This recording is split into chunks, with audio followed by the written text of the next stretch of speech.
মামা নানিরা এসে গেছে তো, পাপা গেছে আনতে নিচে, উঠবে না? গত পরশু মা হঠাৎ ফোন করে বলল তোরা বাড়িতে থাকবি তো, আমরা বিকেলে যাব। তখন আমরা সবাই খেতে বসছি দুপুরে। তো আমি বললাম হ্যাঁ ঠিক আছে এসো। তো আমার মেয়ে তো খেয়ে দিয়ে ঘুমিয়ে পড়েছিল। মারা আসতে ওকে ডেকে দিলাম। ওর বাবা গেছিলো নিচে বাবা মাকে আনতে।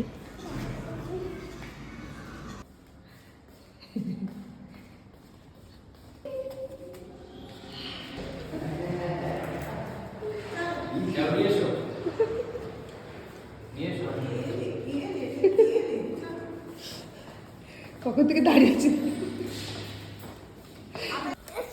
মার জন্য মিষ্টি নিয়ে এসেছিলো। ও কালাকাঁদ আর জিলিপি খেতে খুব ভালোবাসে, কিন্তু দুপুরবেলা তো জিলিপি পায়নি, তাই জন্য অমৃতি নিয়ে এসেছিলো। সে তো আমার মেয়ে পেয়ে মহা খুশি।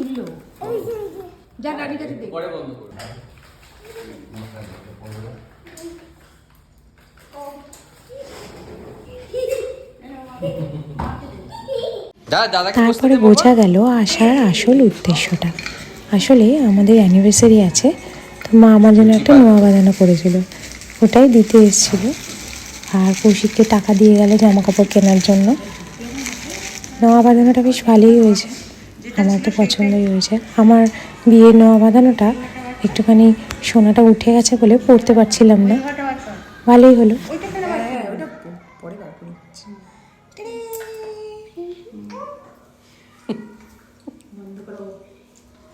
বাবা মা বেশিক্ষণ বসেনি, ওই 2-2.5 ঘন্টা মতো ছিল, তাই জন্য কিছু খাওয়া দাওয়া করানোর সুযোগ পাইনি। তাও আমি রাত্রেবেলা গিয়ে যাতে রান্নাবান্না না করতে হয়, তাই জন্য মাছের ঝোল, এঁচোড়ের তরকারি এসব দিয়ে দিয়েছিলাম। বাবার আবার অনেক রকম খাওয়ার নিয়মও আছে, তাই জন্য বাবাকে বেশি কিছু খাওয়ার কথা জোরও করা যায় না। যাই হোক, তাও বেশ কিছুক্ষণের জন্য এসেছিলো। বাবাই প্রথমবার আমাদের ফ্ল্যাটটা দেখলো, বেশ ভালোই কাটলো সন্ধ্যেটা।